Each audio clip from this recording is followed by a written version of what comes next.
ప్రభు అయిన యేసుక్రీస్తు నామమున శుభములు. ఈ దిన వాక్య ధ్యానము కొరకు యోహాను సువార్త 20వ అధ్యాయము 19 నుంచి 26 వచనాలు. యేసు ప్రభు మృత్యుంజయుడై తిరిగి లేచిన తర్వాత తనను తాను శిష్యులకు ప్రత్యక్షపరుచుకున్నాడు. ఆయన పునరుత్థానుడై లేచిన ఆ ఆదివారం సాయంకాలమున శిష్యులు యూదులకు భయపడి తలుపులు మూసుకొని ఉండగా యేసు ప్రభు వారి మధ్యన నిలిచి, మీకు సమాధానము కలుగునుగాక అని చెప్పాడు. ఆయన గాయపడిన ప్రక్కను చేతులను వారికి చూపించాడు. శిష్యులు అప్పుడు ప్రభు మృతులలో నుండి లేచెనని నమ్మి సంతోషించారు. అప్పుడు ప్రభు మరలా, మీకు సమాధానం కలుగునుగాక అన్నాడు. తిరిగి 8 దినములైన తర్వాత తోమా కూడా ఉన్నప్పుడు తలుపులు మూసి ఉండగా యేసు ప్రభు వచ్చి మధ్యన నిలిచి, మీకు సమాధానం కలుగునుగాక అన్నాడు. 3 సార్లు మీకు సమాధానం కలుగునుగాక అని యేసు ప్రభు తన శిష్యులకు చెప్పాడు. భయముతో దిగులుతో దిక్కు తోచని స్థితిలో ఉన్న శిష్యులకు ధైర్యము, శాంతి, సమాధానం అవసరమని ప్రభువుకు తెలుసు. అందుకే 3 సార్లు వారికి సమాధానం కలుగునుగాక అని చెప్పి వారికి అభయమిచ్చాడు.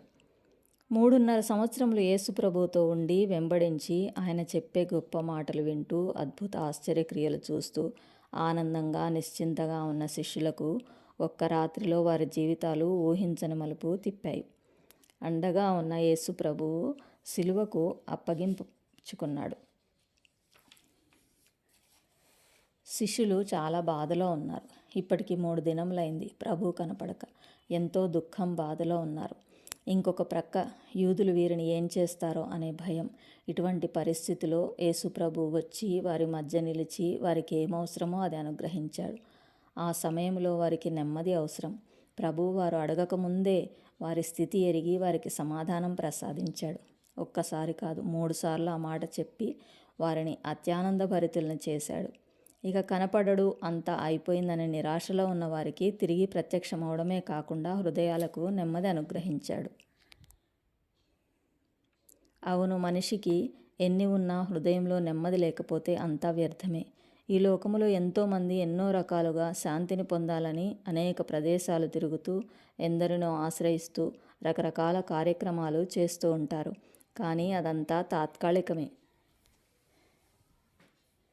యెషయా గ్రంథం 9వ అధ్యాయం 6వ వచనంలో రాయబడిన ప్రకారం శాంతి సమాధానాధిపతి యేసు ప్రభు. ఆయనను హృదయంలో చేర్చుకున్న వారికి, ఆయనను ఆశ్రయించిన వారికి ఆ సమాధానం లభిస్తుంది. అది ఎవ్వరూ వారి యొద్ద నుండి తీసివేయలేరు. యోహాను సువార్త 14:27లో ప్రభు ఏమన్నాడంటే, నా శాంతినే మీకు అనుగ్రహిస్తున్నాను, లోకమిచ్చినట్లుగా కాదు అంటున్నాడు ప్రభు. అంటే దేవుడైన ప్రభు ఇచ్చే శాంతి శాశ్వతమైనది, ఈ లోకములో ఉన్నది తాత్కాలికమైనది. నేటి దినములలో మనుషులు ఇంటా బయట ఏదో ఒక సమస్యలతో కొట్టుమిట్టాడుతూ ఉన్నారు. మనుషుల మీదికి మనుషులు, దేశం మీదికి దేశం, రాజ్యం మీదికి రాజ్యం లేస్తూ ప్రపంచ పరిస్థితులు తారుమారు చేస్తున్నారు. అందరి హృదయాల్లో రేపేంటి అనే దిగులు. ఇటువంటి నెమ్మది లేని, ధైర్యం చెడే పరిస్థితులలో యేసుప్రభు ఒక్కడే సహాయం చేయగలడు. ఆయన శక్తిగల నామాన్ని ఆశ్రయిస్తే ఎటువంటి క్లిష్ట పరిస్థితిలోనైనా హృదయంలో శాంతిని నింపగలడు. అయితే మొదట ఆయనపై విశ్వాసం ఉంచిన ఎడల, నమ్మిన ఎడల శాంతి సమాధానాధిపతిగా హృదయంలో సింహాసనాసీనుడై నీ ఎడల గొప్ప కార్యాలు చేయగలడు. ఇక మీకు శాంతి సమాధానం లభించదు అని శిష్యులు ఆశ వదులుకున్నటువంటి సమయంలో వారికి ధైర్యాన్ని ప్రసాదించిన దేవుడు తప్పక నీవున్న స్థితిలో నీకు సహాయం చేయుటకు సమర్థుడు యేసు ప్రభు. ప్రభు వాక్యాన్ని దీవించునుగాక. ఆమేన్.